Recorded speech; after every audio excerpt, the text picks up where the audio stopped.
نحمده ونصلي على رسوله الكريم أما بعد فأعوذ بالله من الشيطان الرجيم بسم الله الرحمن الرحيم السلام عليكم ورحمة الله وبركاته. چلے دعاؤں سے سٹارٹ کرتے ہیں انشاءاللہ.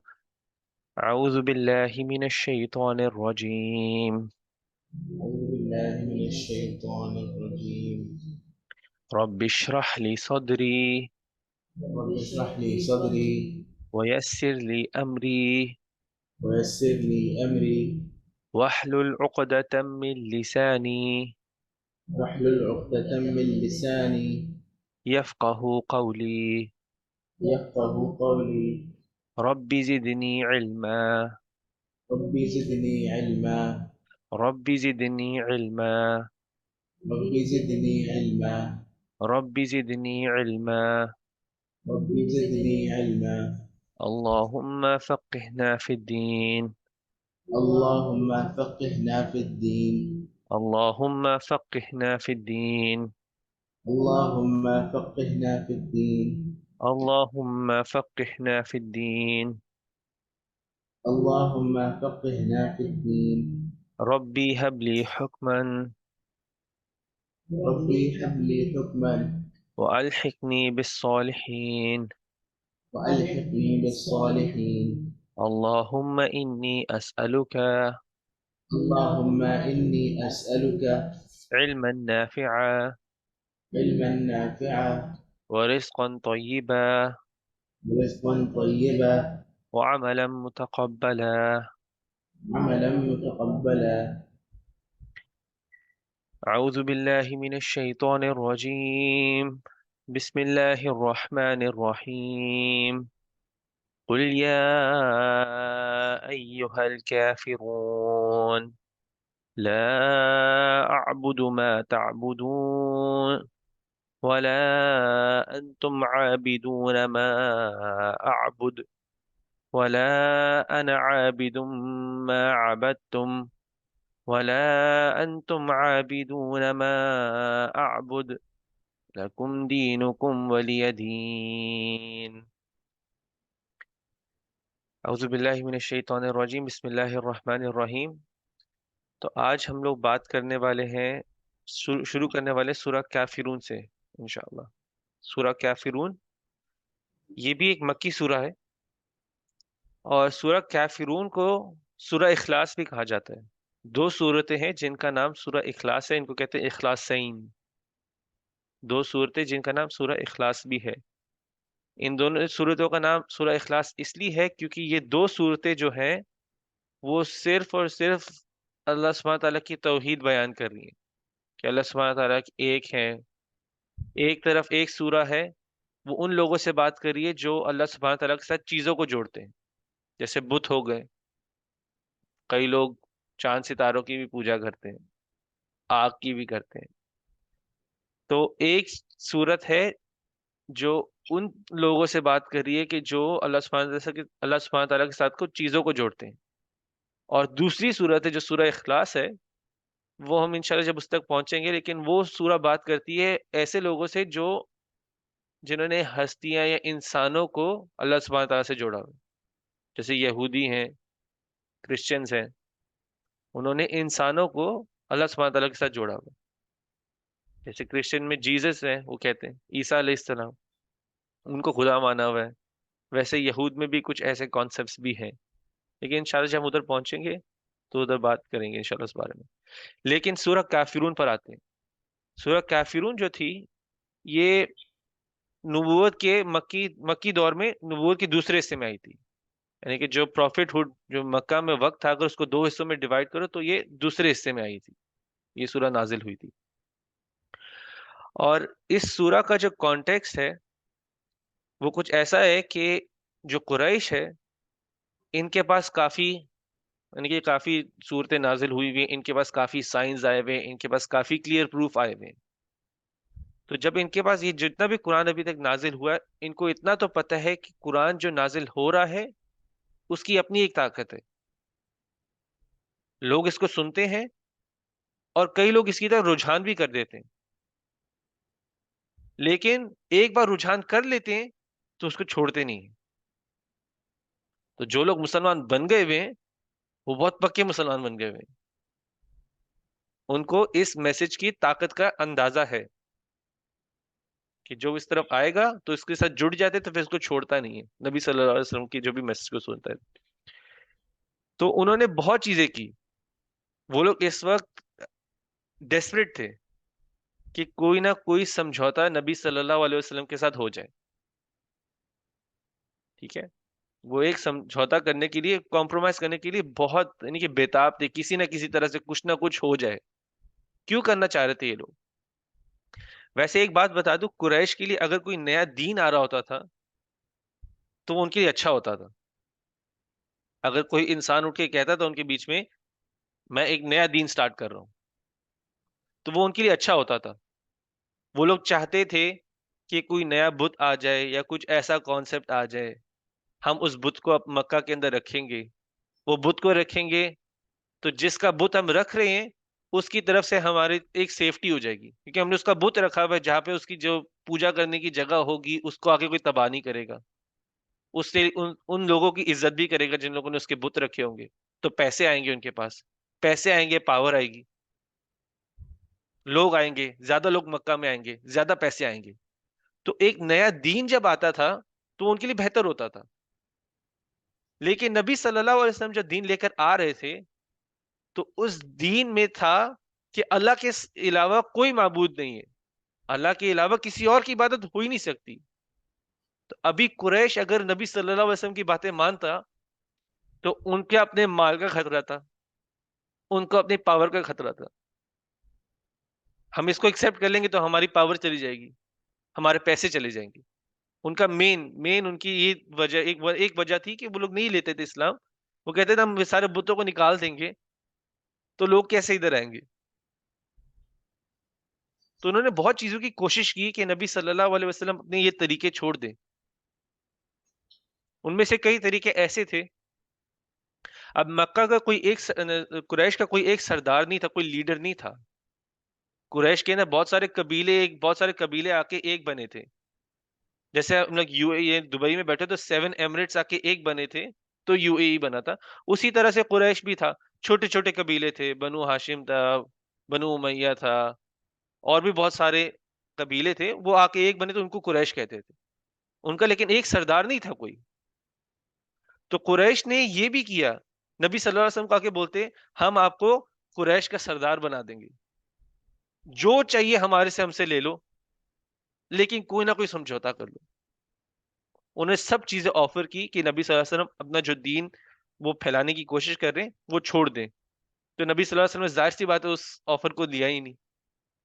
اس کے بعد وہ آتے ہیں نبی صلی اللہ علیہ وسلم سے ایک اور کمپرومائز کرنے کی کوشش کرتے ہیں، جس میں وہ آ کے بولتے ہیں کہ ہم کچھ ایسا کرتے ہیں کہ 1 سال آپ کا دین پریکٹس کریں گے، 1 سال ہمارا، باقی سب کا۔ تو کہتے ہیں سال بہت زیادہ ہے، تو کہتے ہیں اچھا 6 مہینے آپ کے، 6 مہینے ہمارے، 6 مہینے بھی زیادہ ہے، تو 1 ہفتہ آپ کا، 1 ہفتہ ہمارا، یا ہفتے کے اندر 2 دن آپ کے، 2 دن ہمارے، 2 دن آپ کے، 2 دن ہمارے، اس طرح کرتے ہیں۔ تو نبی صلی اللہ علیہ وسلم نے ظاہر سی بات ہے اس کو بھی ریجیکٹ کیا آئیڈیا۔ تو بہت ساری آفرز لے کے آ رہے تھے، ساری آفرز ریجیکٹ ہو رہی تھی۔ پھر انہوں نے سوچا کہ روب جما کر، مار وغیرہ کر کے کوئی بھی دباؤ ڈالیں گے تو چھوڑ دیں گے اپنے طریقے۔ انہوں نے ہر چیز ٹرائی کی، جو ویسے ہی ظلم کر رہے تھے، زیادتی کر رہے تھے، اس میں بھی بڑھا دیا اپنا، کہ کسی نہ کسی طرح یہ لوگ اپنے رستے چھوڑ دیں۔ تو یہ صورت نازل ہوئی تھی، یہ یعنی کہ ایک دم پکا کر رہی تھی کہ مسلمانوں کا سٹینڈ کیا ہونے والا ہے۔ یہ سورہ نازل ہوئی تھی مسلمانوں کا سٹینڈ پکا کرنے کے لیے، ان کے لیے، مسلمانوں کے لیے بھی کلیئر کر رہے کہ آپ کی وفاداری کدھر ہے۔ مسلمانوں کے لیے کلیئر کرنی تھی اس سورہ نے کہ اللہ سبحانہ تعالیٰ کا جو دین ہے وہ کسی کے لیے جھکے گا نہیں، اور اس دین کے حوالے سے کوئی سمجھوتا ہوگا نہیں۔ دنیا میں کسی بھی چیز کے لیے اللہ سبحانہ تعالیٰ کے دین کا سمجھوتا نہیں ہوگا۔ جب یہ جب جب قریش اتنی ساری چیزیں ٹرائی کر بھی رہا تھا تو نبی صلی اللہ علیہ وسلم کے جو ان کے بہت عزیز چاچا تھے، ابو طالب تھے، وہ تو سن کے بہت خوش ہوئے تھے قریش کی باتیں. وہ تو آئے تھے نبی صلی اللہ علیہ وسلم کے پاس، آ کے کہتے ہیں کہ دیکھو قریش تم سے بات کرنے کے لیے تیار ہے، یہ سب چیزیں ختم ہو جائیں گی، امن آ جائے گا، بات کر لو، قریش کے ساتھ سمجھوتا کر لو. اور اس میں نبی صلی اللہ علیہ وسلم کو پھر سورہ پڑھ کے سنا کل یا ایھا الکافرون لا اعبد ما تعبدون.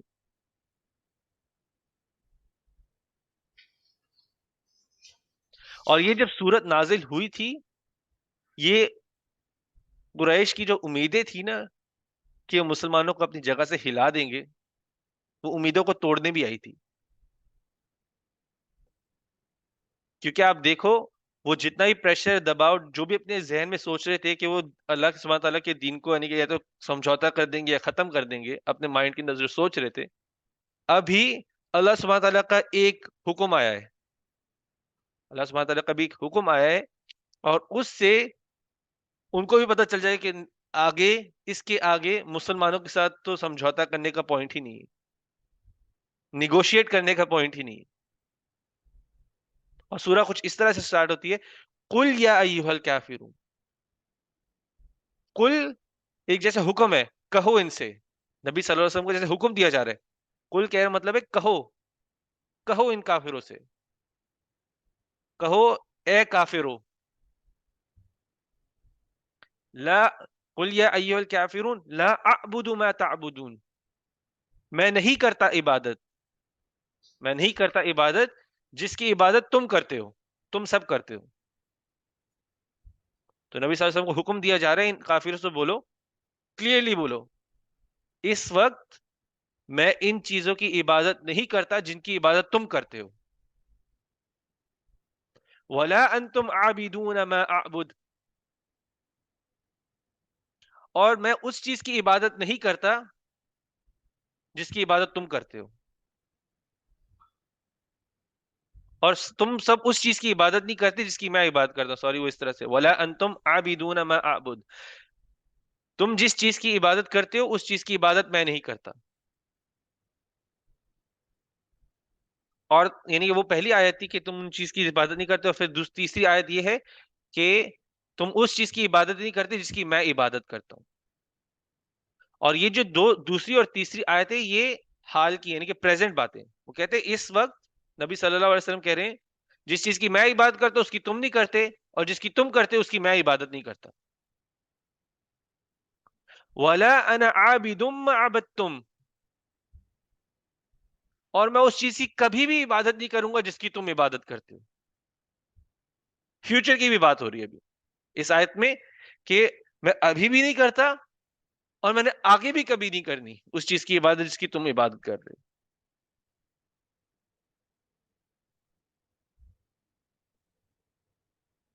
وَلَا أَنْتُمْ عَابِدُونَ مَا أَعْبُدُ، اور تم اگر اپنے رستوں پہ رہو، یعنی کہ یہ جیسے کہ اس کے کانٹیکسٹ آیا تھا، اگر تم اپنے رستے پہ رہو تو تم بھی کبھی اس کی عبادت نہیں کرو گے جس کی میں عبادت کرتا ہوں.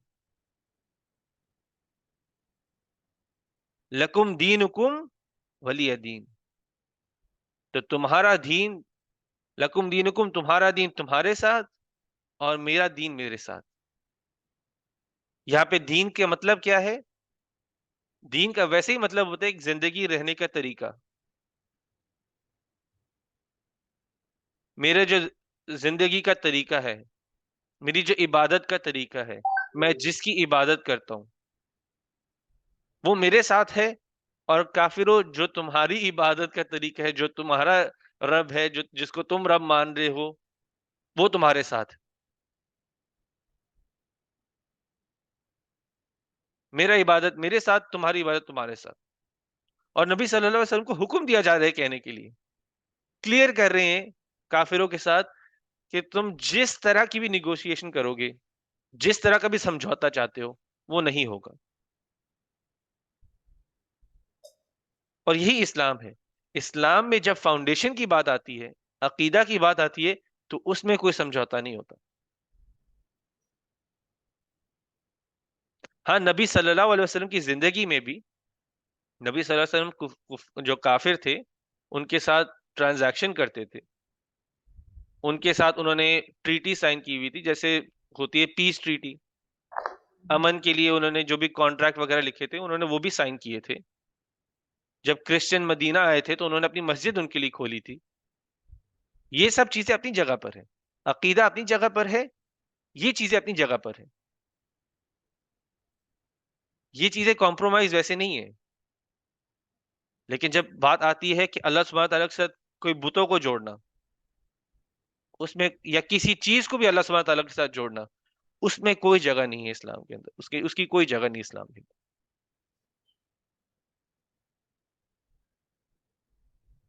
اور جب انسان اپنے عقیدہ کو کی حفاظت کر رہا ہوتا ہے، یعنی کہ کوشش کر رہا ہوتا ہے کہ میں اپنے عقیدہ کو اس عقیدے کے اوپر رہوں، میں اس کو فالو کروں، تو جب میں کسی اور کو بھی جا کے بول رہا ہوں، میں کسی اور کو بھی بول رہا ہوں کہ یہ میں اس عقیدے سے ہوں اور اس کو میں نہیں ہٹنے والا، تو انسان کو وہ بات احسان اور رحمت اپنے مائنڈ کے اندر رکھ کے بولنی پڑتی ہے.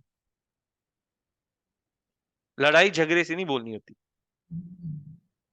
یہ نارمل سرکمسٹانس کی بات ہے، یعنی کہ ایک نارمل سچویشن کے اندر آپ جب اپنے عقیدہ کی بھی بات کرو گے، آپ کے پاس کوئی جیسے کرسچن آتا ہے اور وہ آپ کو کہتا ہے کہ آپ عیسیٰ علیہ السلام کو خدا مانو، تو آپ نے لڑنا جھگڑنا نہیں ہے، آپ نے احسان کے ساتھ اور رحمت کے ساتھ مائنڈ میں ہونا چاہیے کہ میں اس کو بھی شاید رستہ صحیح دکھا دوں.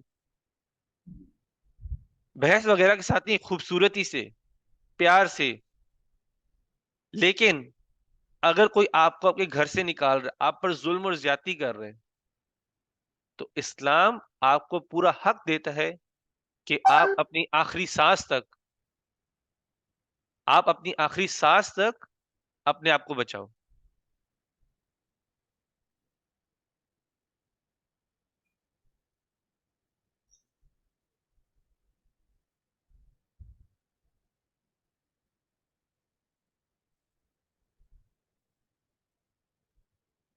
کنٹینیو کریں کنٹینیو. چلیں. تو یہ ہے سورہ کافرون. سورہ کافرون مسلمانوں کے لیے کلیئر کر دیتی ہے کہ ان کی کیا پوزیشن ہونی والی.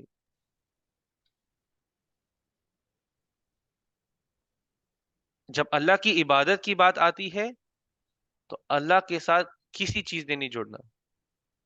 اور آپ ایک چیز اور مائنڈ میں رکھو، اس ٹائم پر مسلمان جو مکہ میں تھے وہ گنے چنے ہی تھے. زیادہ سے زیادہ 100 مسلمان ہی تھے، زیادہ سے زیادہ بھی. کئی کئی تفسیر کے جو علماء ہیں وہ کہتے ہیں کم از کم 40 سے 50 تھے، کئی کہتے ہیں 100 تھے. اب ظاہر سی بات ہے اس ٹائم پہ کوئی رجسٹر تو نہیں تھا کہ رجسٹر کیا گیا ہوا تھا کون مسلمان ہے کون نہیں ہے، لیکن بہت گنے چنے ہی تھے. اس ٹائم پر ویسے اگر یعنی کہ جیسے کبھی کبھی ہوتا ہے نا کہ مائنورٹی ہو، ہم کسی جگہ پہ ایک مائنورٹی ہو، تو مائنورٹی ہوتے ہوئے بھی اللہ سبحانہ تعالیٰ کا جو ہمارا ایک عقیدہ ہے کہ اللہ سبحانہ تعالیٰ ایک ہے، اس میں کوئی کمپرومائز نہیں ہے.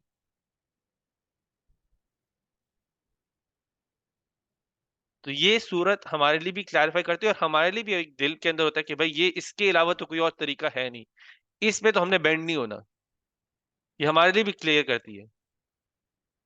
اس وقت تو یعنی کہ جیسے اب میجورٹی ہو، آپ لوگ اس وقت مسلمان کنٹری میں بیٹھے تو اس لیے اتنا ایشو نہیں ہے. لیکن کبھی باہر بھی جاتے ہو، کبھی آپ اپنی جابس پر جا رہے ہوتے ہو، ڈفرینٹ چیزیں ہوتی ہیں. کبھی کبھی کلیئرلی جیسے کہ اللہ کو چھوڑنے کی نہیں بتایا ہو رہا تھا، لیکن آپ کو جیسے کبھی کبھی چیزیں ہوتی ہیں، ڈفرینٹ چیزیں ہوتی ہیں، آپ کو چھوڑنے کے لیے کہا جا رہا ہوتا ہے.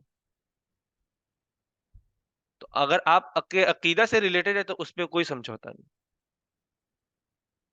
ہر کسی کی سچویشن اپنی ہوگی، وہ اپنے حساب سے ایویلیویٹ کرے کہ کہیں یہاں پہ میرا جو دین ہے وہ تو کمپرومائز نہیں ہو رہا. کیونکہ ابھی ویسے کافی دنوں سے ویسے میں ایگزامپل یوز کر رہا ہوں، لیکن ویسے ابھی اگلی صورت سے یہ زیادہ کنیکٹ کرے گا. جیسے ہم ابھی اس وقت بات میں کرتا ہوں، کیونکہ میں آپ کو پہلے بھی ہم لوگوں نے ایک بار ڈسکس کیا تھا کہ جیسے جب کوئی ایونٹ آ رہا ہوتا ہے، کوئی شادی وغیرہ آ رہی ہوتی ہے، تو آپ نے وقت کے ساتھ ایجوکیٹ کرنا ہوتا ہے. ہم لوگ لاسٹ مومنٹ پہ نہیں کریں گے. تو اس ٹائم پر جیسے کہ شادیاں کچھ الحمدللہ آ رہی ہیں، تو ہمیں ان چیزوں میں بھی یہ یاد رکھتے ہیں، ان چیزوں میں یہ یاد رکھنا ہے ہم ویسے نارملی بھی کہتے ہیں کہ ہم نبی صلی اللہ علیہ وسلم سے پیار کرتے ہیں، ہم ان کی سنت کو فالو کرتے ہیں، تو یہ صحیح امتحان ہوگا کہ آپ اس ٹائم پہ ابھی کیا کرتے ہو. ابھی پیار دکھانے کا ٹائم ہے، ابھی وقت آئے کہ آپ بتاؤ گے کہ آپ اللہ سبحانہ تعالیٰ کے دین کو فالو کرو، آپ نبی صلی اللہ علیہ وسلم سے پیار کرتے ہو. ابھی وقت آئے گا دکھانے کا.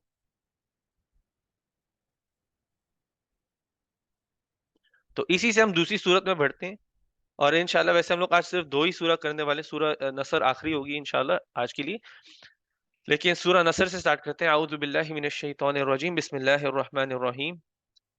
اذا جاء نصر اللہ والفتح ورأيت الناس يدخلون في دين الله أفواجا فسبح بحمد ربك واستغفر إنه كان توابا.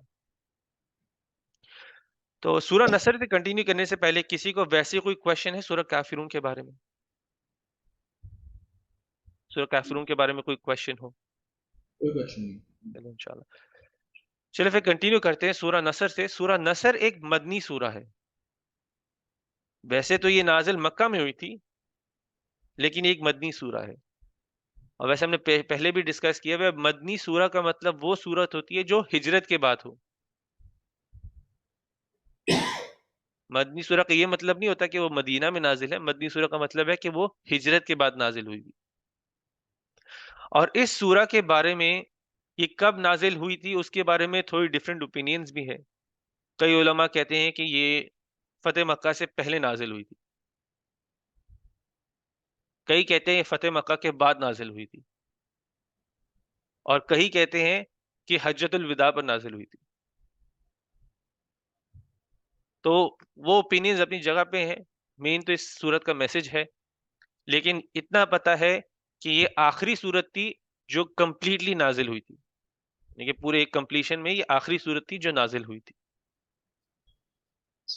ٹھیک ہے، تو انشاءاللہ ہم لوگ تھوڑا سورہ کو پڑھتے ہیں.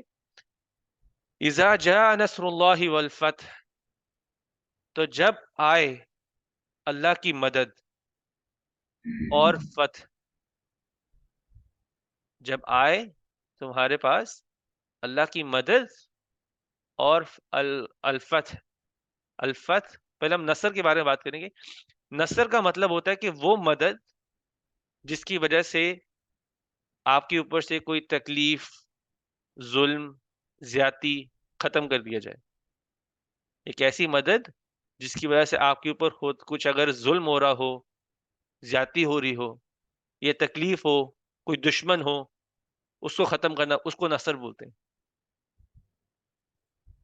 الفتح کا مطلب ہوتا ہے جیسے جیت، جنگ فتح کر لی نا تو فتح ہے، اس کو حضوری کہتے ہیں. اور الفتح ایسی فتح ہوتی ہے کہ جس کے وہ فیصلہ کن ہوتی ہے، کلیئر کلیئر جیت ہے، اس میں کوئی دو رائے نہیں ہے، کوئی آرگیومنٹ نہیں ہے. تو یہاں پہ بتایا جا رہا ہے کہ جب فتح مکہ کے بعد کلیئر تھا پورے، یعنی کہ پورے عرب میں کہ نبی صلی اللہ علیہ وسلم کی جیت ہو گئی بھی ہے، کیونکہ مکہ جو تھا وہ سینٹر تھا. مکہ نے جب گرنا تھا، یعنی مکہ پاور تھا. جیسے کہ آج کے ٹائم میں آپ دیکھ لیں گے کوئی جا کر ایک سمبل آف پاور جیسے امریکہ بنا، جس دن امریکہ کو کسی نے آ کر فتح کر لیا تو مطلب کلیئر ہو جائے گا کہ پوری دنیا میں جیسے ہی، یعنی کہ اس نے ایک طرح سے وکٹری ہو گئی بھی، اس کی پوری دنیا میں کنسیڈر کیا جائے گا وکٹوریس ہے. یہ فیصلہ کن ہے، کلیئر ہے. امریکہ کو ہرا دیا تو مطلب کسی کو بھی ہرا دے گا. ٹھیک ہے، اگزامپل دے رہا ہوں. تو جب آئے تو یعنی کہ کئی جو کہتے ہیں کہ یہ فتح مکہ سے پہلے، وہ کہتے ہیں یہاں پہ سورہ میں جب آئے، جب آئے اللہ کی مدد اور الفتح، اور فتح آ جائے آپ کے پاس. وَرَأَيْتَ النَّاسَ يَدْخُلُونَ فِي دِينِ اللَّهِ أَفْوَاجًا، اور تم دیکھو لوگ اندر آ رہے ہیں. کس کے اندر آ رہے ہیں؟ دین اللہ، اللہ کے دین کے اندر آ رہے ہیں. افواجا، فوج بر فوج، بہت بڑی تعداد میں لوگ مسلمان بن رہے ہیں. وَرَأَيْتَ النَّاسَ يَدْخُلُونَ فِي دِينِ اللَّهِ أَفْوَاجًا، لوگ فوج کے بر فوج لوگ دین، اللہ کے دین کے اندر آ رہے ہیں. فَسَبِّحْ بِحَمْدِ رَبِّكَ وَاسْتَغْفِرْ، تو کرو اللہ کی تسبیح حمد کے ساتھ اور استغفار کرو، بے شک اللہ سب سے زیادہ استغفار قبول کرنے والا ہے، توبہ قبول کرنے والا ہے۔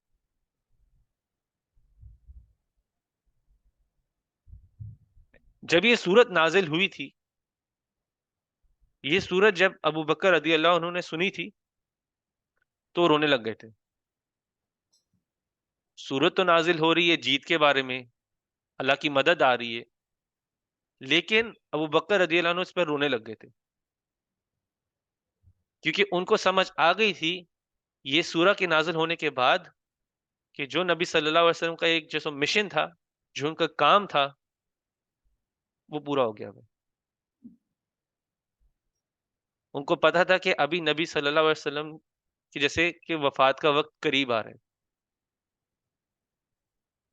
اسی سیم انسیڈنٹ پر ایک اور حدیث بھی ہے جو صحیح بخاری میں ہے، جس میں ابن عباس رضی اللہ عنہ کہتے ہیں کہ عمر رضی اللہ عنہ کی خلافت کا وقت ہے، اور اس میں وہ ابن عباس کو کچھ یعنی کہ جو بزرگ اس ٹائم کے تھے، جو جنگ بدر میں بھی لڑے تھے، ان کے ساتھ ایک کاؤنسل میں ابن عباس کو بھی بٹھا دیتے، اور ابن عباس ان کے بیچ میں جیسے ایک جوان تھے، کم عمر والے تھے، کم ایکسپیرینس والے دکھتے تھے ان سب کے بیچ میں، سب ایکسپیرینس لوگ بیٹھے ہوئے، بیچ میں ابن عباس رضی اللہ عنہ بیٹھتے تھے۔ تو جب بھی ابن عباس بیٹھتے تھے تو لوگ پوچھتے تھے کہ آپ نے ابن عباس کو ہمارے بیچ میں کیوں بٹھایا ہوا ہے؟ ہم ادھر بہت امپورٹنٹ چیزیں ڈسکس کرنے والے، بہت مشورے کرنے والے ہیں، تو آپ نے ابن عباس کو اس بیچ میں کیوں بٹھایا ہوا ہے؟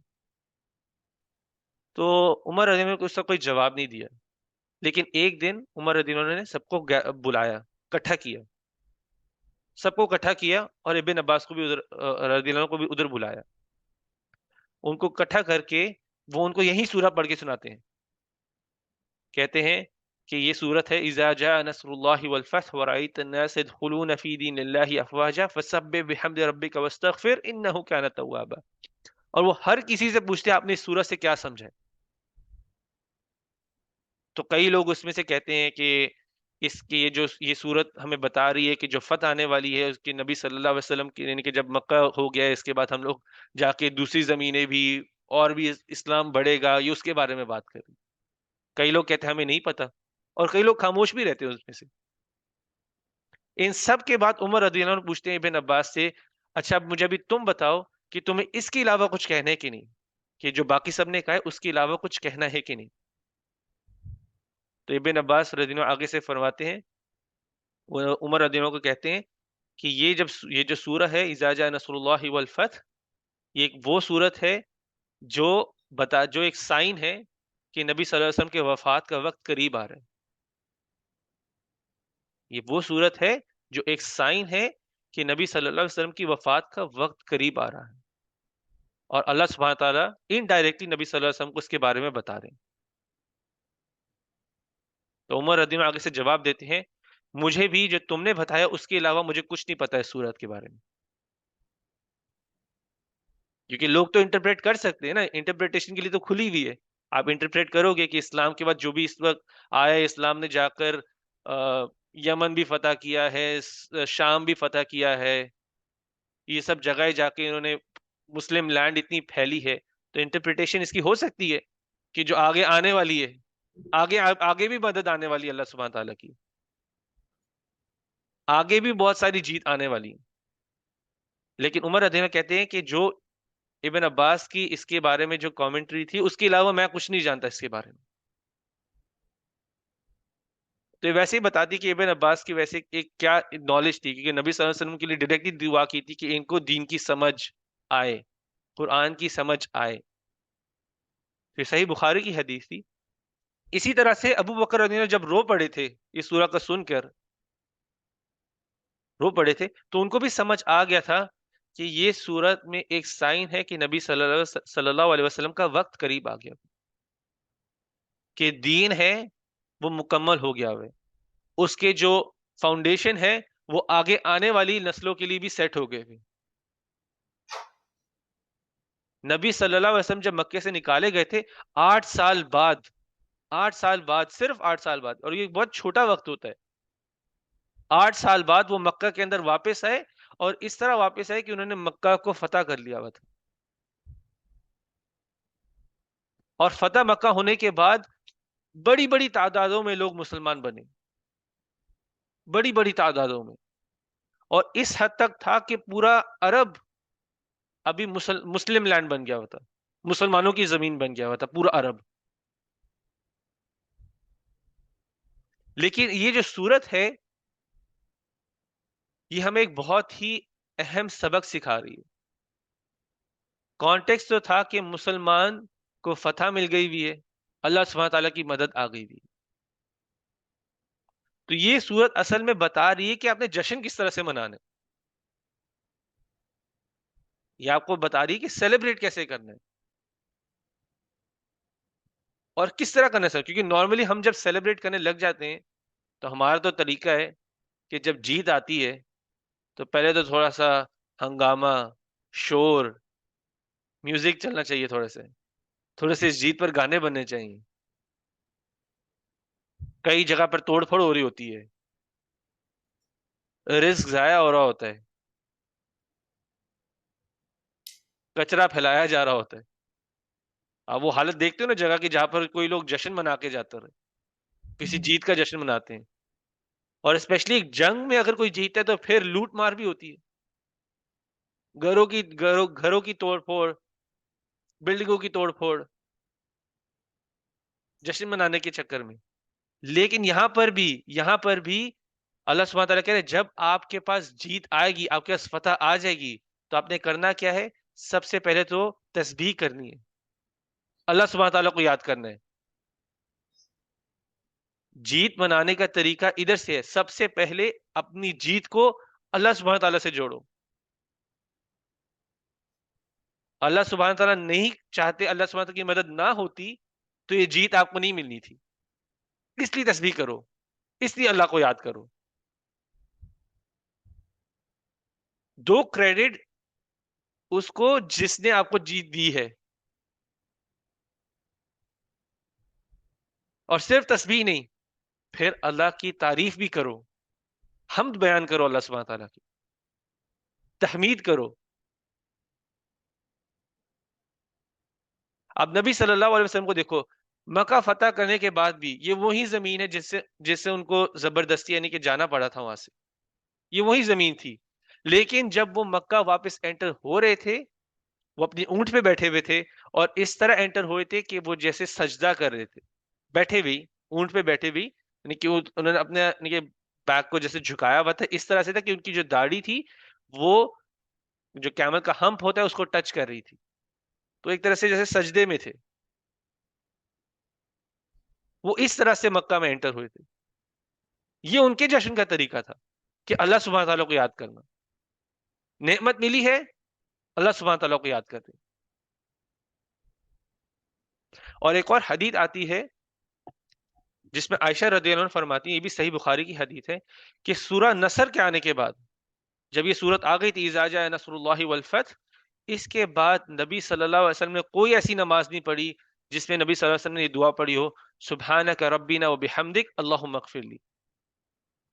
تو سبحانہ، اللہ سبحانہ تعالیٰ کی تسبیح بھی کی، ربنا وبحمدک تحمید بھی کی، اللہم اغفر لی استغفار بھی کیا. کیونکہ یہ آیت یہی تھی نا، فسبح بحمدک واستغفر. کوئی ایسی نماز نہیں تھی. اور دوسری حدیث میں یہ بھی آتا ہے کہ یہ سجدے میں کرتے تھے یہ دعا. اور اس سجدے کے اندر جو سبحان ربی الاعلیٰ کے علاوہ کی بھی جو دعائیں ہیں یہ اس میں سے ایک ہے. سبحانک ربنا وبحمدک، یہ سبحانک اللہم وبحمدک، یعنی کہ اس کے الفاظوں کے ڈفرنس حدیث میں وہ، لیکن سب کا میننگ ایک ہی ہے، سبحان ربنا وبحمدک اللہم اغفر لی. کوئی ایسی نماز نہیں تھی اس کے بعد کہ انہوں نے یہ دعا نہ پڑھی ہو اپنی نماز. اور کثرت سے پڑھتے تھے، کثرت سے پڑھتے تھے یہ دعا کو ڈفرینٹ فارم میں، یعنی کہ وہ ڈفرینٹ، یعنی کہ عربک میں اس کا میننگ سیم ہی ہے لیکن اب ڈفرینٹ فارم میں پڑھے، سبحانک اللہم وبحمدک اللہم اغفر لی. تو اللہ کی تسبیح، تحمید، استغفار زیادہ کرنے لگ گئے تھے اس سورہ کے آنے کے بعد. لیکن اس سورہ کے اندر پہلے سکھایا جا رہا ہے آپ کو جشن منانا ہے، سب سے پہلے تو آپ اس کے ساتھ کنیکٹ کرو جس کی وجہ سے آپ کے پاس یہ نعمت آئی بھی. اور یہ نعمت کچھ بھی ہو سکتی ہے. اس میں تو جنگ ہے، اور نعمت تو آپ کے پاس بہت ساری آتی. اس میں سے ہم جب شادی بھی کرتے ہیں، میں شادی کی بات کر رہا ہوں، تو کیا ہم لوگ یاد کرتے ہیں اللہ کو؟ اس کے بعد ہنگامہ، شور شرابہ، وہ سب ہوگا. اور ہم جیسے سورہ ماؤن میں بھی ہم لوگ دیکھ رہے تھے، نمازوں کو بھی نظر انداز کر دیتے انہی چکروں میں. تو یہ ایک مومن کے کیریکٹرسٹک نہیں ہے. ہم ہر چیز میں اللہ کو سب سے پہلے یاد کرتے ہیں، اللہ کی تسبیح، اور پھر اللہ کی حمد بیان کرتے ہیں. اور ہمیں بھی پتا ہوتا ہے کہ جب بھی ہم کسی چیز کے پیچھے بہت ایفرٹ ڈال رہے ہوتے ہیں، بہت ایفرٹ ڈال کے کوئی کام کر رہے ہوتے ہیں، ہمیں بھی پتا ہے کہ کوئی نہ کوئی کوتاہیاں یہاں وہاں ہو جاتی ہیں، کوئی نہ کوئی کمی پیشی ہو جاتی ہے، کسی نہ کسی کے ساتھ رستے میں زیادتی ہو جاتی ہے. میں اچھائی کا ہی کام کر رہا ہوں، لیکن میں نے کسی کے ساتھ ظلم کر دیا، غلطی سے، بھول چوک سے. جیسے میں آپ کو اگزامپل دیتا ہوں، میں گھر سے سوچ رہا ہوں کہ میں کسی کو کھانا کھلانے جا رہا ہوں، کسی غریب کو کھانا کھلانے جا رہا ہوں، لیکن نکلتے ہوئے میں اپنے ماں باپ سے تھوڑا جھگڑا کر کے چلے جاؤں. نکل تو میں اچھے کام کے لیے رہا تھا، لیکن جاتے ہوئے میں نے، نکلتے نکلتے میں نے، یعنی کہ کچھ بدتمیزی کر لی. تو آپ اچھے کام کر رہے ہوتے تو آپ بیچ میں کوئی نہ کوئی کوتاہیاں کرتے ہو. تو اس لیے اپنی عمل کو نیکسٹ ٹائم کے لیے اور پرفیکٹ بنانے کے لیے، اپنا رشتہ اللہ سبحانہ تعالیٰ سے اور بہتر کرنے کے لیے آپ استغفار کرتے.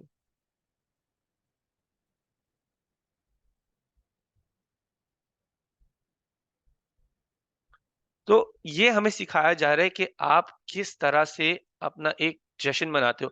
آپ کو سکھایا جا رہا ہے کس طرح سے شکر کرنا ہے. آپ کو شکر کرنا سکھایا جا رہا ہے. جشن کا مطلب کیا ہوتا ہے؟ سیلیبریٹ کرنے کا کیا مطلب ہوتا ہے؟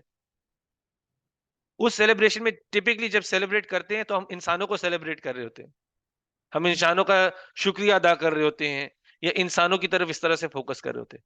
لیکن سب سے پہلا جو اس چیز کا حقدار ہے وہ اللہ سبحانہ تعالیٰ ہے. بہت چیزیں غلط ہو سکتی تھی، یہ نعمت ہمیں شاید ملتی بھی نہیں، اللہ سبحانہ تعالیٰ کی مدد نہ ہوتی، یہ نعمت بھی نہ ملتی ہمیں. تو اپنی اس شکر کو پرفیکٹ کرنے کا طریقہ اللہ سبحانہ تعالیٰ کو یہ بھی سکھا رہے ہیں. یہ اللہ سبحانہ تعالیٰ کی نعمت ہے ہمارے اوپر کہ ہمیں یہ بھی سکھایا ہے کہ شکر کیسے کرنا ہے.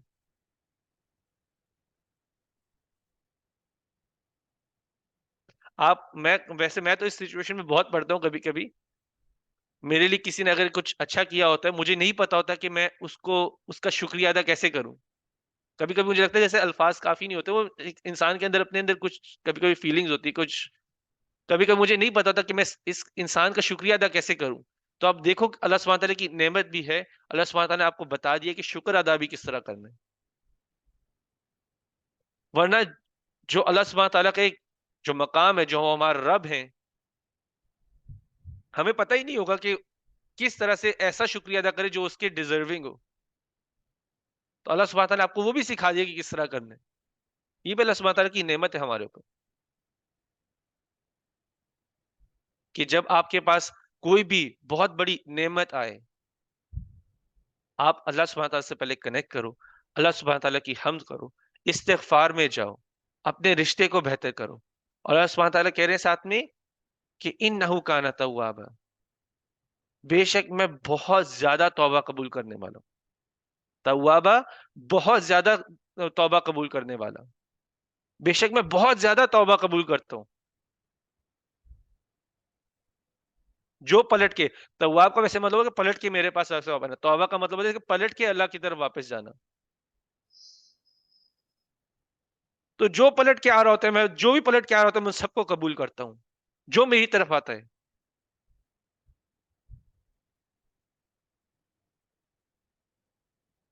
تو یہ ہمیں بتایا جا رہا ہے کہ اللہ سبحانہ تعالیٰ کا شکر کس طرح کرنا ہے. اللہ سبحانہ تعالیٰ نبی صلی اللہ علیہ وسلم کو بتا رہے ہیں، نبی صلی اللہ علیہ وسلم کو بتا رہے ہیں تو ہمیں بھی بتا رہے ہیں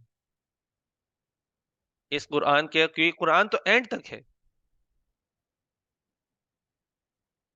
تو ہمیں بھی بتایا جا رہا ہے کس طرح سے اللہ کا شکر کرے، کس طرح سے اللہ سے کنیکٹ کریں، اور جب نعمت ملتی ہے تو کیا کرنا ہوتا ہے۔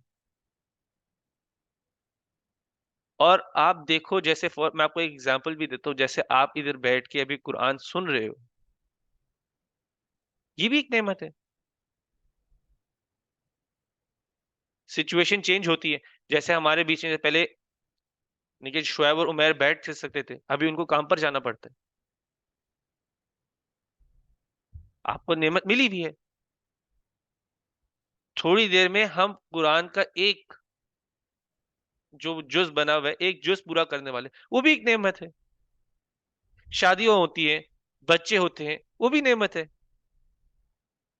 فری ٹائم آپ کے ہاتھ میں کہ آپ اس یعنی کہ اللہ سبحانہ تعالیٰ کے دین کی پڑھائی کر سکو، اس کو سیکھ سکو، یا اس کی آگے جا کے بات کر سکو، وہ بھی نعمت ہے۔ تو ہر چیز کا شکر کرنا سکھایا جا رہا ہے، اور اس میں طریقہ کیا ہے؟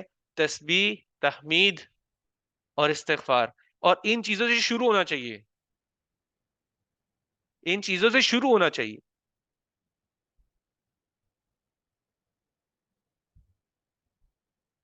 ایسا نہیں ہونا چاہیے چل ابھی تمہیں جیت مل گئی ہے، آج تھوڑا ہلہ گلا کرتے ہیں، کل دیکھیں گے، کل تسبیح کریں گے، آج تھوڑا ہنگامہ کر لیتے ہیں کل تسبیح کریں گے۔ پرائیورٹی یہ چیزیں ہونی چاہیے۔ اور آگے بھی اگر آپ کو جشن مناتے ہیں، وہ سب اللہ سبحانہ تعالیٰ کے بتائے ہوئے دائرے کے اندر ہونا چاہیے،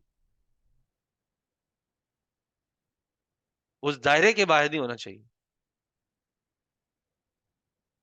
کیونکہ ٹھیک ہے، کئی کلچرل پریکٹسز ہیں، لیکن جب تک وہ اللہ سبحانہ تعالیٰ کے دین کے، سنت کے دائرے کے اندر ہے، پھر وہ آپ کے لیے ایکسیپٹیبل، لیکن شروع اس سے ہونا چاہیے کہ میں اللہ سے پہلے کنیکٹ کروں۔ یہ جیت جو آئی ہے، یہ اللہ کی مدد سے آئی ہے، یہ مدد جو آئی ہے، یہ سب اللہ سبحانہ تعالیٰ کی طرف سے ہی ہے۔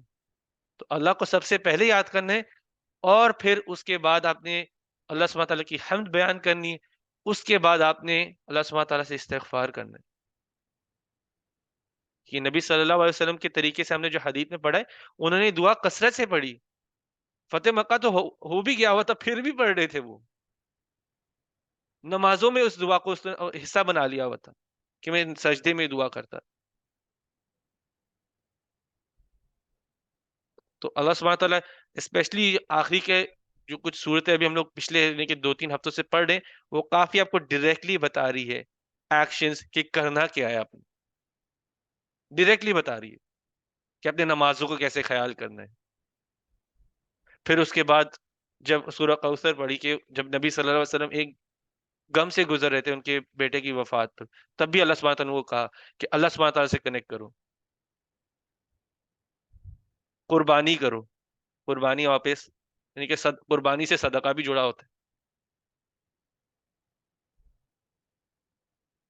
سورہ کافرون میں بھی کلیئر کر دیا کہ آپ کا کیا سٹینس ہونے والا ہے ایز اے مسلمان، کہ آپ نے کس طرح سے آگے بڑھنا ہے، کچھ بھی ہو جائے اللہ سبحانہ تعالیٰ کے ساتھ کمپرومائز نہیں ہے۔ اور دیکھیے اس سورہ کے اندر گنے چنے مسلمان تھے، اس سورت کے اندر فوج بر فوج مسلمان بن رہے ہیں، بڑی بڑی تعداد میں لوگ مسلمان بن رہے ہیں،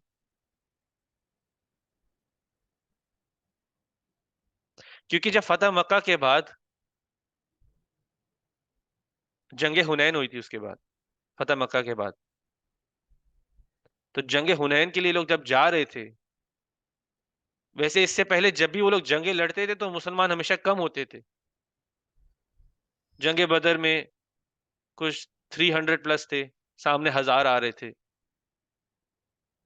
اسی طرح سے احد کی جنگ بھی تھی، جنگ خندق بھی اسی طرح سے تھی، ہمیشہ لوور سائڈ۔ ابھی فتح مکہ کے بعد وہ بڑی تعداد میں تھے،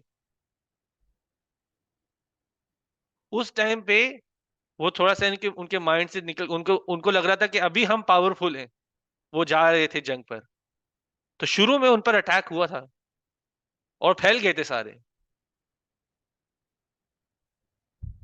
تو ویسے ہم لوگ ان آیتوں پہ بھی جائیں گے. جنگ حنین کے بارے میں جو آیتیں ہیں،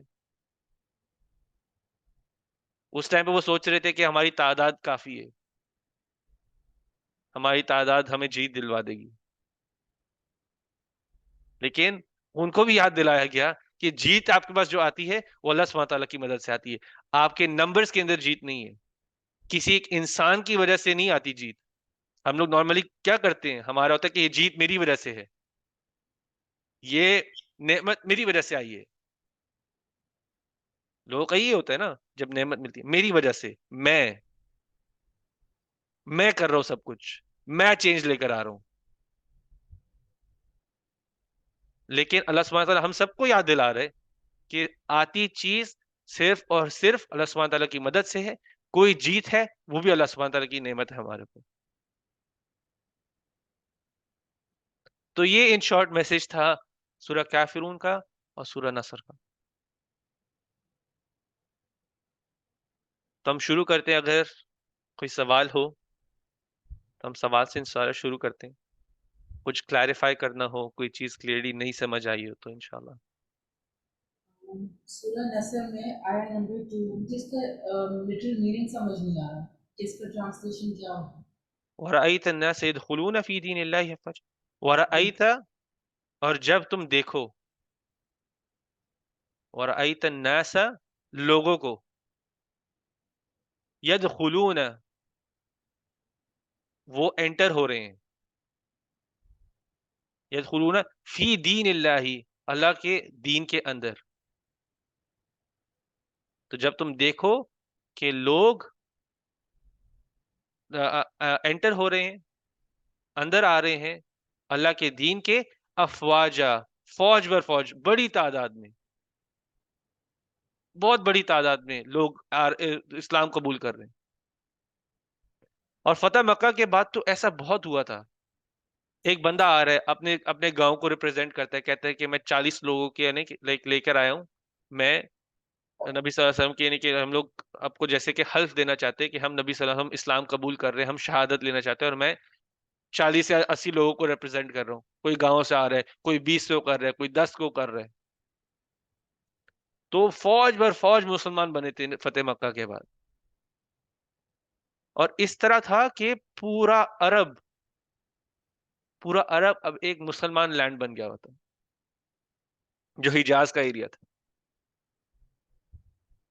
مسلمان بن گیا ہوتا.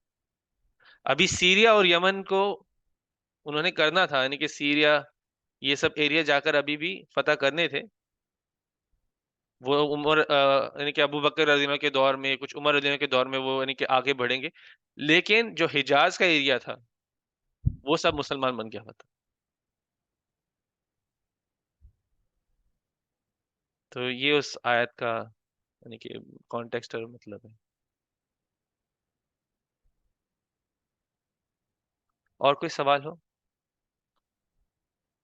ایک چیز کلیریفائی کرنی ہے، جی جی. سورہ کے ریلیٹڈ نہیں ہے، پر جو اسلام ہے، جو اللہ کا جو میسج ہے، وہ عربز میں فرسٹ ٹائم پراپر محمد لے کے آئے تھے نا، اور اس سے پہلے کوئی پراپر کوئی عرب تھا، کوئی عرب تھے؟ نہیں، قریش میں سے تو نہیں تھے. اب اگر آپ ویسے جینیالوجی میں جائیں گے تو ویسے تو یہ سب اسماعیل علیہ السلام سے ہی آ رہے ہیں. تو ان کے پاس ابراہیم علیہ السلام کے پاس جو میسج تھا وہ ان کے اندر تھا. ان کو حج کا پتہ تھا، ان کو پتہ بھی تھا کہ اللہ ایک ہے، لیکن کہتے تھے کہ یہ بت ہمارے رستہ ہیں، یہ جا کے ہماری جیسے کیا کہتے ہیں کہ واسطہ واسطہ ہے ہمارا، یہ جائیں نہیں گے اور ہمارے لیے ایک جیسے ریکمنڈیشن ڈالیں گے، اور یہ بات کریں گے تو بات پوری ہو جائے گی. ایک ہوتا ہے نا جیسے کیا کہتے ہیں، میں اس کا انگلش ورڈ تو میرے مائنڈ میں ہے لیکن اردو کا نہیں آ رہا. اس انٹرسیشن وقت بولتے ہیں، وسیلہ، ذریعہ. وسیلہ ذریعہ. یہ ان کے تھرو ہم بات کریں گے، یہ ذریعہ بنیں گے تو ہماری پھر پوری ہو جائے گی دعا. تو ان کے اندر اسماعیل علیہ السلام کے بعد کوئی نبی نہیں آیا جس تک ہم کو پتہ ہے تو اسماعیل علیہ السلام کی اس لائن میں جو ابراہیم علیہ السلام کی تھی، اس میں اسماعیل علیہ السلام کے بعد نبی صلی اللہ علیہ وسلم آئے. جو دوسرا راؤٹ تھا جو اسحاق علیہ السلام تھے، ان میں تو بہت نبی ہیں. عیسیٰ علیہ السلام، موسیٰ علیہ السلام، داؤد علیہ السلام، یوسف علیہ السلام، وہ تو بہت انبیاء ہیں. نہیں ہارون نہیں، علیہ میرے السلام. میرے سوال کا مطلب یہ تھا کہ جو عرب جی جو نبی تھے یا کوئی پروفٹ تھا، پروفٹ محمد صلی اللہ علیہ وسلم سے پہلے کوئی عرب پروفٹ تو نہیں تھا نا؟ نہیں، لیکن میں وہی آپ کو کہہ رہا ہوں کہ اسماعیل علیہ السلام کے ہی نسل میں سے ہے نا. یا نسل تو وہی اسماعیل؟ ہے. صحیح. تو نسل وہ وہی عرب. ہے. دیکھیں اب نبی صلی اللہ علیہ وسلم ابراہیم علیہ السلام کی ہی نسل سے ہیں. صحیح. کہ ان کے اگر فور فادر ابراہیم علیہ السلام ہے، وہ اوپر جاتے جائیں چین میں، تو وہ اسی نسل سے ہیں. تو نہیں، کہ اسماعیل علیہ السلام تو ہیں اسی نسل میں. جب اسماعیل علیہ السلام کو وہ مکہ میں چھوڑ کے گئے تھے، ابراہیم علیہ السلام، پھر مکہ بھی ادھر بنا، ادھر ایک آبادی بنی. اسماعیل علیہ السلام نے جو ادھر جو بھی ٹرائب گزر رہی تھی، جو آ کے مکہ میں ان کے ساتھ آباد ہو گئی، انہی ٹرائب میں سے پھر یعنی کہ جو بھی ان کی وائف رہی ہوں گی، اور اسی پھر وائف کے ساتھ یعنی کہ آگے پھر نسل جلتی گئی ہوگی، ان کے جو بچے ہوں گے، ان کے بچے، ان کے بچے، ان کے بچے، آگے جا کے قریش بن گئے، اور پھر اسی میں سے نبی صلی اللہ علیہ وسلم آئے. لیکن اسماعیل علیہ السلام اور نبی صلی اللہ علیہ وسلم کے بیچ میں جو بڑا گیپ تھا، اس میں کوئی اور نبی نہیں تھا. کہ اس چین میں کوئی اور نبی نہیں تھا. اسماعیل علیہ السلام کے بعد نبی صلی اللہ علیہ وسلم آئے ہیں. یہ تو the best of my knowledge ہے. صحیح صحیح. لیکن اسی طرف دوسرا ایک یعنی کہ ابراہیم علیہ السلام کی یعنی کہ دو برانچز تھی نا، ایک اسحاق علیہ السلام تھے، ایک اسماعیل علیہ السلام تھے. اسحاق علیہ السلام میں تو پھر انبیاء ہی انبیاء تھے. اسحاق، یعقوب، زکریا علیہ السلام بھی تھے، پھر ادھر سے عیسیٰ علیہ السلام بھی تھے، اور داؤد علیہ السلام تھے، یوسف علیہ السلام تھے. تو یہ پوری کی پوری چین ہے. ادھر تو انبیاء ایسے آتے گئے آتے گئے آتے گئے. جو ہم پڑھیں گے ان کے بارے میں، قرآن میں لکھا ہے کہ ان کے پاس ایسے تھے کہ انبیاء آتے گئے آتے گئے آتے گئے. کئی انبیاء کا انہوں نے قتل کیا تھا، قتل بھی ہوئے ہوئے ہیں انبیاء. یعنی کہ یحییٰ علیہ السلام، پھر اس کے بعد جو ان کے اور بھی مجھے اور بھی ویسے بھی ذہن سے نکلے، لیکن بہت سارے انبیاء تھے جن کا انہوں نے قتل بھی کیا تھا. اور اس پہ قرآن میں لکھا ہوا ہے کہ تم لوگوں نے بغیر حق کے اپنے انبیاء کا قتل بھی کیا ہے. یہ قرآن کا فیکٹ ہے. یعنی کہ تو اس لیے میں بیان کروں، قرآن میں لکھا ہے اس بارے میں. تو انشاءاللہ لیکن ہم اس تک بھی پہنچیں گے انشاءاللہ جب ہم پڑھیں گے آیت سورہ. تو جزاک اللہ. چلے پھر ہم لوگ نا تھوڑا ریفلیکشن سٹارٹ کرتے ہیں، دیکھتے ہیں. ہم انشاءاللہ انم سے سٹارٹ کرتے ہیں. انم تو نہیں ہے لیکن چلیں کومل سے سٹارٹ کرتے ہیں. السلام علیکم ورحمۃ اللہ وبرکاتہ. وعلیکم السلام ورحمۃ اللہ. اگر ہم لوگ ریفلیکشن کی بات کریں تو اگر ہم سورہ کافرون کی بات کرتے ہیں تو سورہ کافرون میں مجھے یہ ریفلیکشن مطلب مجھے لگا ہے کہ ہم لوگوں کو اسلام کو پورا کمپلیٹلی فالو کرنا ہے. وہ جسے کہتے ہیں نا ادھورا اسلام، یہ ایسا کانسیپٹ ہے ہی نہیں. تو اور کیونکہ آج کل کے اگر ہم لوگ دور میں دیکھیں تو بہت سارے ایسے مسلمان ہیں، اگر ہم لوگ اپنے مسلمانوں کی بات کرتے ہیں تو ہم لوگ کافی ایسی چیزیں ہوتی ہیں کہ ہم لوگ دوسری ریلیجن سے لے کر چل رہے ہوتے ہیں اسلام کے اندر ہی. تو وہ کیا ہوتا ہے کہ ہماری فیتھ، ہمارا جو اندر جو ایمان ہوتا ہے وہ اس کو کمزور کر رہا ہوتا ہے اسلام کی طرف سے. تو وہ ہمیں نہیں کرنا. اور دوسری بات یہ کہ ہم لوگ ایسا بہت ہوتا ہے کہ ہم لوگ جب یہ کلچر اور یہ ریلیجن ہم لوگ دوسروں سے لے کے آگے اسلام کو بھی ساتھ لے کر چل رہے ہوتے ہیں تو ہم لوگ اپنی ہی وہ لائف اینڈ ڈس لائف کو ہم لوگ ایسا سوچ رہے تھے کہ ہم لوگوں نے اسلام کو مولڈ کر دیا، مگر ایسا ہمیں نہیں کرنا چاہیے. بیسیکلی ہمیں اسلام کے اندر خود اپنے آپ کو مولڈ کر لینا چاہیے. تو یہ ریفلیکشن سورہ کافرون سے مجھے وہ ملی.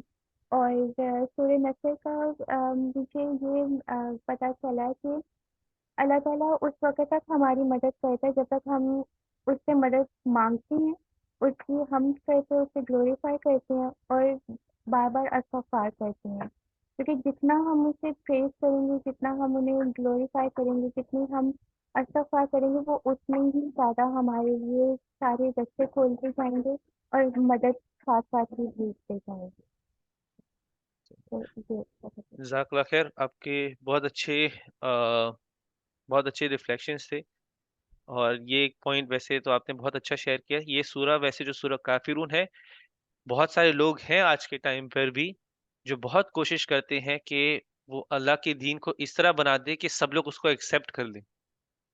جی وہ ایکسیپٹ کروانے کے لیے بہت ایسی کوششیں ہیں، بہت ایسے گروپس بھی ہیں جو کوشش کرتے ہیں کہ وہ اللہ کے دین کو اس طرح سے لے کر آئیں کہ لوگ ایکسیپٹ کر لیں. کئی چیزیں دین کے اندر جیسے نبی صلی اللہ علیہ وسلم کی زندگی میں بھی ہوتی، کئی چیزیں ہوئی ہیں جو آج کے ٹائم میں ان کے لیے اگر مشکل ہو ایکسپلین کرنا، تو وہ اس چیزوں کو لے کر ان کو کمپرومائز کرنے کے لیے بھی تیار ہوتے. تو اللہ سبحانہ تعالیٰ ان کو بھی ایڈریس کر رہے، ایسے لوگوں کو بھی ایڈریس کر رہے. کیونکہ آپ دیکھیں گے کہ جو ویسے دین کے خلاف بات کرتے ہیں، کئی لوگ آئیں گے، وہ بولیں گے کہ جیسے حجاب آپریشن ہے. ایک ایگزامپل دے رہا ہوں میں، جیسے وہ بولیں گے، آ کے بولیں گے کہ حجاب جیسے ہمیں لگتا ہے کہ عورتوں کی آپریشن ہو رہی ہے، عورتوں پہ ظلم ہو رہا ہے، کہ یعنی کہ جو مسلمان مرد ہوتے ہیں وہ عورت کو دبا کے رکھتے ہیں، تو اس لیے حجاب پہناتے ہیں. ایسی آ کی چیزیں بولیں گے. وہ پھر عائشہ رضی اللہ عنہا کی ایج کو لے کے آ کی چیزیں بولیں گے کہ نبی صلی اللہ علیہ وسلم نے ایک بہت ہی جیسے کہ چھوٹی عمر کی لڑکی سے شادی کی تھی، اس کو لے کر آئیں گے. اور پھر کئی لوگ ہوئیں گے ان چیز کو ایکسیپٹیبل بنانے کے لیے وہ الگ الگ ریزن بھی بنائیں گے، کئی چیزیں جھوٹ بھی ایڈ کر دیں گے. تو اللہ سبحانہ تعالیٰ ان کو بھی ایڈریس کر رہے ہیں کہ اللہ سبحانہ تعالیٰ نے جس کی جائز کیا ہوئے، وہ لوگ یہ کون ہوتے ہیں ناجائز کرنے والے؟ یہ کون ہوتے ہیں کہ وہ آ کے ان چیزوں کو بدلیں اور ان چیزوں کو غلط طریقے سے بیان کریں؟ تو اللہ سبحانہ تعالیٰ ان کو بھی ایڈریس کر رہے ہیں. جو چیز اللہ نے جائز کی ہے اس کے علاوہ تو آگے کوئی بات ہی نہیں.